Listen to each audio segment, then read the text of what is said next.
ሻሎም ሻሎም ሻሎም ቤተሰብ እግዚአብሔር አምላክ ሰላም ጸጋ ምሕረት ናይ ክርስቶስ ምስ ኩልኩም እዩ አናሁም ሰላሐዲን ካብ ንክርስቶስ ዝገልጽ ትውልዲ ዓለም ለኻው ቤተ ክርስቲያን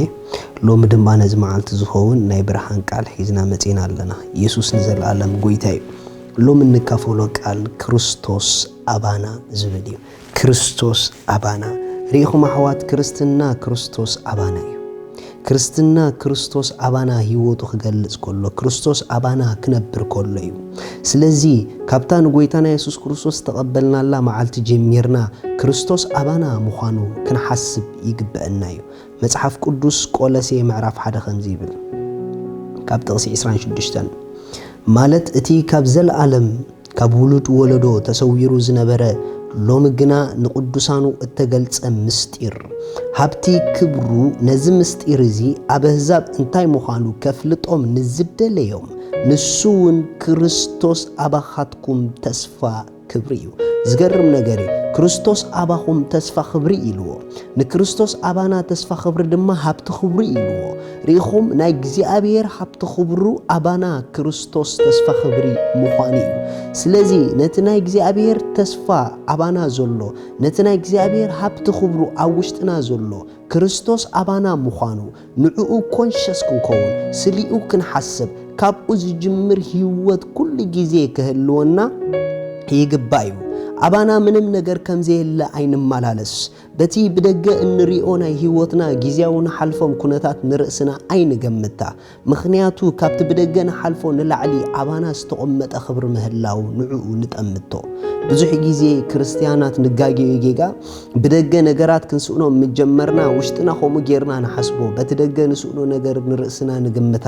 ነገር ግን ካብ ደጌና ንላዕሊ ዝኸበረ ማንነት አባና ምህላው ግን ንዝንቅዕ እቲ ሓቂ ግን ካብ ደጌኽን ንላዕሊ ክርስቶስ አባኺ ተስፋ ክብሪ ምዃኑ እዩ ስለዚ አባና ዘላ ህይወት ቅብእቲ ህይወት እያ ምኽንያቱ ክርስቶስ እቲ ቅቡእ ስለ ዝኾነ አባና ዘሎ ቅቡእ ህይወት እዩ ዝተቐብአ ህይወት ድማ ኩሉ ግዜ ክብሪ እንዳገልጸ ሓይል እንዳገለጸ ዝነብር ህይወት እዩ ኣብ ውሽጥኺ ዘላ ናይ ክርስቶስ ህይወት እያ ክርስቶስ አባኺ ዝነብር ስለዚ ኣብ መንፈስኪ ኣብ ነፍስኺ ኣብ ስጋኺ ዝገዝእ ህይወት ናይ ክርስቶስ ምዃኑ ሕሰቢ እንተደኣ ናይ ክርስቶስ ህይወት አባና ዝገዝእ ኮይኑ ካብ ክርስቶስ ወፃእ ዝኾነ ዓለም ንዓና ክረኽበና ኣይክእልን እዩ ካብ ክርስቶስ ወፃእ ዝኾነ ዓለም ንዓኸ ክረኽበኪ ኣይክእልን እዩ ሎሚ ከምዚ ኢልካ ሕሰቢ ኣብ መንፈሰይ ትገዝእ ህይወት ናይ ክርስቶስ እያ ኣብ ስጋይ ዝገዝእ ህይወት ክርስቶስ እዩ ኣብ ነፍሰይ ዝገዝእ ህይወት ክርስቶስ እዩ እንተደኣ ኣብ ኩሉ እንትናኺ ዝገዝእ ህይወት ክርስቶስ ኮይኑ እዚ ናይ ክርስቶስ ህይወት ድማ ቅቡእን ድበለጸን ህይወት እዩ እዚ ናይ ክርስቶስ ህይወት ድማ ናይ ላዕሊ ህይወት እዩ እዚ ናይ ክርስቶስ ህይወት ድማ ናይ እግዚአብሔር ፈቃድ ጥራሕ ዝግለጸሉ ህይወት እዩ ስለዚ ኣብ ነፍስኺ ኣብ ስጋኺ ኣብ መንፈስኪ ካብ ናይ እግዚአብሔር ፈቃድ ወፃኢ ክገዝእ ዝኽእል ማንም ዓይነት ሓይሊ የለን ምኽንያቱ ህይወት ዝህብ መንፈስ አባኽሎ ህይወት ዝህብ መንፈስ አባኻሎ ካብቲ አባኻ ዘሎ ህይወት ዝህብ መንፈስ ዝተላዕለ ኩሉ እንትናኻ ብህይወት ውሩስ እዩ ስለዚ ኣብ ህይወትኩም ዘጋጠመ የጋጥምኩም ነቲ ዘጋጥመኩም በቲ ውሽጥኩም ዘሎ ህይወት ዝህብ መንፈስ በቲ ውሽጥኩም ዘሎ ክርስቶስ ከም ትመልክዎን ከም ትስዕርዎን ኩሉ ግዜ ሕሰቡ ምኽንያቱ ክርስቶስ አባና ህይወትና እዩ ክርስቶስ አባና ተስፋ ክብሪ እዩ ሐዋርያ ጳውሎስ ከምኡ ኢሉ እዚ ሕጂ ዝነብሮ ዘለኹ ብእምነት ብክርስቶስ ኢሉ ቀፂሉ ግን ከምዚ ኢሉ ኣነ ኮንኩን ዝነብር ዘለኹ ክርስቶስ እዩ አባይ ዝነብር ዘሎ ኢሉ ሓፍተይ ክርስቶስ አባኺ ይነብር ከም ዘሎ ክበርህልክ እንድሕር ጀሚሩ ዘይትኽእልዮ ነገር የለን ዝኸብደክ ነገር የለን ዘጨንቐካ ነገር የለን ዝስዕረካ ነገር የለን በፍጹም ንምንታይ ተተባህለ ክርስቶስ አባኻ ከም ዝነብር በሪህልካ እዩ ክርስቶስ አባኺ ከም ዝነብር በሪህልኪ እዩ ሕማም ኣይገዝአክን ጸልማት ኣይገዝአክን ጭንቀት ኣይገዝአክን ፍርሒ ገዝአክን ምንም ዓይነት ካብ ጸልማት ዝመጽእ ጉዳይ ኣይመልከክን እዩ ክርስቶስ ርእሱ ኩሉ ስለ ዝኾነ ክርስቶስ መላኺ ስለ ዝኾነ አባኺ ዘሎ ህይወት መላኺ እዩ አባኻ ዘሎ ህይወት መላኺ እዩ ስለዚ ሎሚ ንኣካላትኩም ንገርዎ ዘየድሊ ነገር ኣብ ኣካላትኩም ተደኣ ትርኢ ኣለኹም ኮንኩም ሕማም ድስምዐኩም እንተደኣ ኮይኑ ንገርዎ ኖ በልዎ ክርስቶስ አባይ ተስፋ ክብሪ ይበልዎ እቲ ባኹም ዘሎ ተስፋ ክብሪ ነቲ ካብ ኣምላኽ ዘይኮነ ነገር ካብ ኣካላትኩም ከኣል ይኽጅምር እዩ ንምንታይ ተተባሃለ ክርስቶስ ህይወትካ እዩ ኢየሱስ ንዘለዓለም ጎይታ እዩ ስለዚ ኩልና ከምዚልና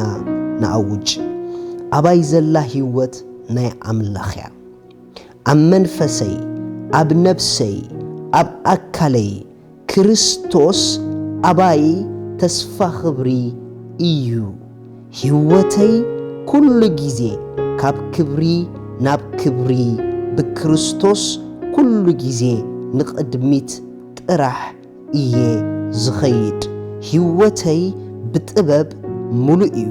ብክርስቶስ ሓይሊ ብርሃን ኣባይ ኣሎ ኣሜን ኣምላኽ ሰማይ ይባርኽኩም ሎሚ ንጎይታና ኢየሱስ ክርስቶስ ወሲንኩም ኣብ ህይወትኩም ተቐበልኩምዎ ሰባት ታማዓልቲ ምድሓን ሎሚ ኣይ ዝብል መጽሓፍ ቅዱስ በዛ መዓልቲ እዚኣ ንጎይታ ክብሪ ከተንግስዎ ንዕድመኩም ኣለና የዋፀኩም ኢየሱስ ቶም ድወሰንኩም ሰባት እዛ ጸሎት ምሳይ ጸልዩ ኣብ ህይወትኩም ክትቀይረኩም እያ እግዚአብሔር አቦ ስለ ወድኻ ኢየሱስ ክርስቶስ የመስክነካ ኣለኹ የአምን ኣለኹ ኢየሱስ ክርስቶስ ስለ ኃጢአተይ ከም ዝተሰቕለ ዕዳ ኃጢአተይ ኩሉ ከም ዝኸፈሎ ከም ዝሞተለይ ብሳልሰይቲ መዓልቲ ኣምላኽ ካብ ምውታት ከም ዘተንስኦ ኣብ የማን ኣምላኽ ድማ ከም እተቐመጠ የአምን ኣለኹ ክርስቶስ ጎይታይ መድሓኒይ ኣምላኸይ እዩ ካብዛ ሰዓት እዚኣ ኣነ ሓድሽ ፍጥረት እየ ኣሜን እዚኣ ዝወሰንኩም እንቋ ሓጎሰኩም በዝብ ታሕቲ ዘሎ ኮንታክት ግበሩና ዘድልየኩም ትምህርቲ ክንሰደልኩም ኢና ሻሎም